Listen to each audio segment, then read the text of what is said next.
I just thought you'd like to see what I look like in my kitchen. Yeah. Okay, so welcome to this video tutorial. This one is all about using the item. Okay, as a teacher, we say to students all the time, where have you referenced the item? You know, what have you used from the item? How is it added to your answer? And some students they've not done it. And so this is all about just using the item. Okay, so anyway, I've just clicked me off there for the corner. So basically, here is the item, and what I want you to do, either copy it out, or if you've got this exam paper, so this is the Specimen Paper AQA Paper 2, you might want to copy that out or print it out and stick it on a piece of A3 paper, and then you can annotate all the way around it, put in little links, highlighted, underlining bits and whatever. Okay, so just pause this video tutorial here and get yourself organised, so at least then, as I'm talking through, you can be, you know, doing something active as part of your revision, really. Okay, so let's start off. So this item starts off with some sociologist. Really, really vague. As you go through the answer, you might be thinking, okay, well, what sociologists do I know about? You can be pretty broad to start off with. So you could say feminist. So in the case of this question, division of labour and power relationships, they have got loads to say about this topic. So you might want to mention feminist. You might even want to split the feminists into different types of feminist because they don't all agree. So liberal feminists would argue that the division of labour and equality between couples is getting better, whereas radical think that patriarchy still exists, society is very patriarchal and a lot more needs to be done to overcome it. In terms of the division of labour, you might recognise that functionalists talk about the division of labour, especially Talcott Parsons, my main man, yeah, TP, and he talks about the instrumental and the expressive role, so they might appear within this answer. Okay, so something like some sociologists, just add a little bit to it. Okay, then it says changes within the family. Okay, so I've already mentioned functionalist. Well, one change within the family is that roles have changed. That's what this question is asking about, division of labour. So you could talk about the movement from segregated conjugal roles to joint conjugal roles, the change of expressive and instrumental roles.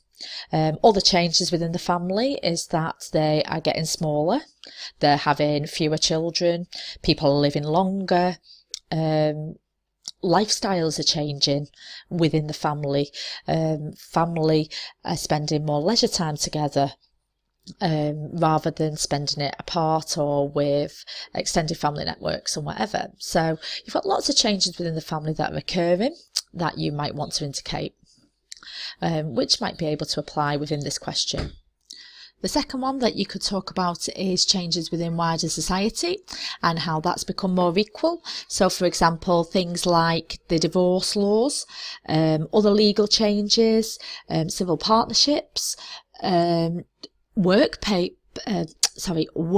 legislation such as the Equal Pay Act, Sex Discrimination Act, they've all contributed to equality within families, within society as well, something that liberal feminists would support. Changing attitudes, declining stigma against women working, against women putting their children into nurseries. There's a lot of decline in stigma against these attitudes starting to change towards men and women taking on different roles within families. And things like secularisation as well, you might want to mention.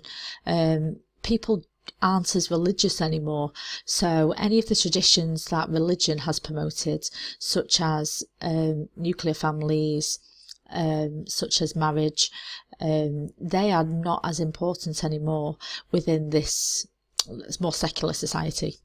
And that means that people have got a lot more freedom to choose, firstly, their relationships, but also, you know, the way that they divide their leisure time, the way that they divide the tasks within their families.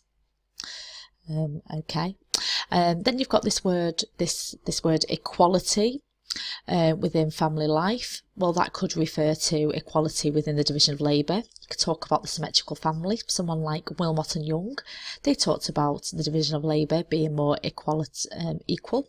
And this idea of modern family life, there is a lot more disposable income. Families are smaller, they're geographically mobile, socially mobile. So you could talk about things like that, but also you could talk about power relationships as well, in the fact that decision making, especially when women have entered the workforce, they're more likely to share decision making, more likely to have a joint bank account, more likely to share a mortgage, things like that. Okay. Then you've got the bit about domestic tasks is allocated, is more equal. So again, Wilmot and Young study is a good one there. I would expect lots of students to be writing about Wilmot and Young in this answer, and about the Bethnal Green study, and how you can then challenge that to say how the domestic tasks aren't more equal. Is there still gender or sex typing of domestic tasks? Is there still an expectation that women do the expressive role still in today's society? Is there this patriarchal ideology that men are expected to be the breadwinner? Another point that you might want to pick out from the item is the impact of paid employment. So someone like Gashuni talked about paid employment and the impact of paid work. Yeah, they're both in paid work, but men still get paid more. So that will influence power relationships.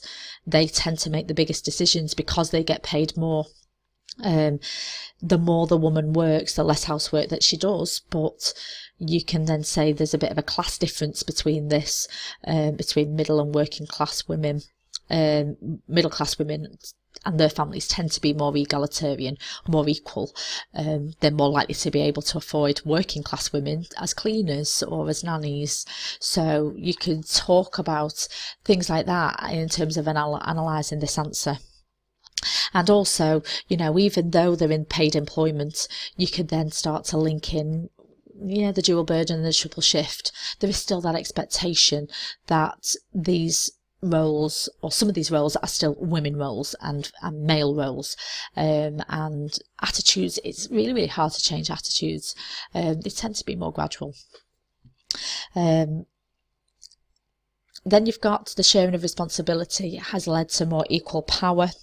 And again, you could argue that, they are becoming more equal in the fact that decision making is becoming a little bit more equal. You've got pooling systems, joint bank accounts or whatever, but because men typically get paid more, they tend to make the biggest decisions of moving house, of choosing jobs or whatever, and women make the less powerful or the less important decisions. Within power relationships, you could talk about domestic violence. You could say the relationships, there are still male domination within relationships there. You could critique it by saying, well, maybe, domestic violence occurs within the other way around, that men are victims and women are the perpetrator, but then you can evaluate that as well. Okay. Looking at the question, so evaluate the view that division of labour and power relationships are more equal in modern family life. You could critique that, and you could say, well, actually, what is a modern family life? Modern family life is very diverse. So how can we apply feminist, Marxist theories, and so on to this exam question? Because this exam question is assuming that it's a heterosexual nuclear type family. There are a range of other different types of families.